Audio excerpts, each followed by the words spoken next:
Right away, we want to bring you the details of what authorities tonight, from the White House to the New York City Police Department, are calling a new credible terror threat against American civilians.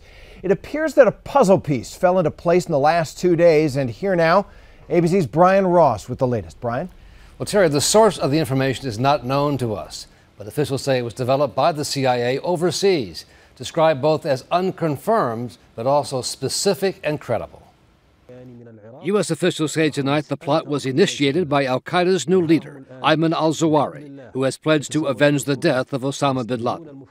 Officials tell ABC News the plot involved 3 individuals, including at least one who is a U.S. citizen. The officials say the plot involved some kind of vehicle bomb, was aimed for some time between September 10th and 12th, with either New York or Washington as the target. The 3 reportedly traveled from Pakistan's tribal areas and al-Qaeda's stronghold through Dubai to the U.S. in mid-August.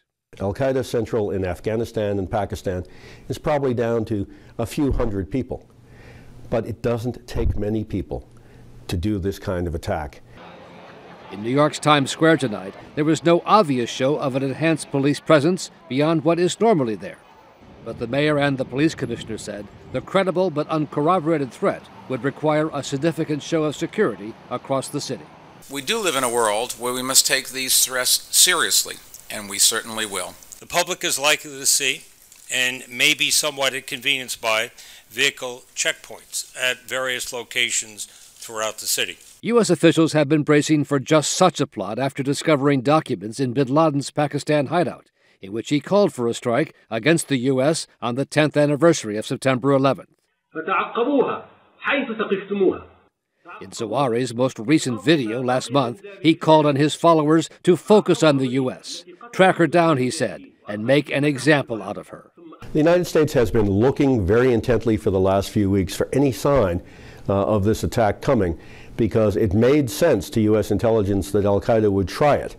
But until now, they didn't have any evidence that there was an attack plot underway. Police in New York plan a full show of force starting early tomorrow morning, with roving and random vehicle checks, bag checks, more bomb dogs on patrol, radiation monitoring equipment deployed, an increased focus on tunnels and bridges, as well as landmark locations, houses of worship, and government buildings.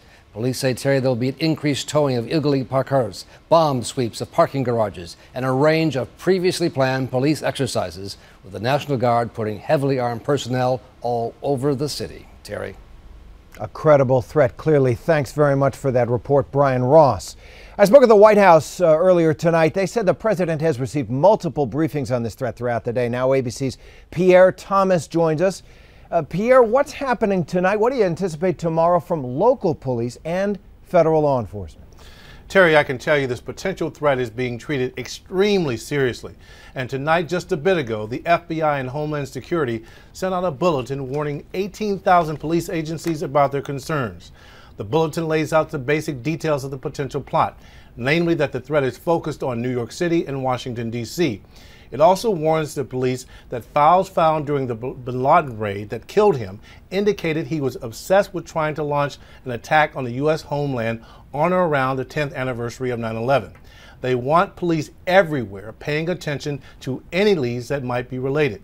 So tonight, the FBI and the entire intelligence community are trying to identify potential suspects who might be involved, and then they will try to figure out if this is a real, viable plot or not. And Terry, tomorrow, not just in New York, but also here in D.C. and many other major cities, commuters can expect to see a massive show of force from police at airports, subway stops, and train stations. They're taking no chances. Obviously, a serious, credible threat. Pierre Thomas, thanks very much for that.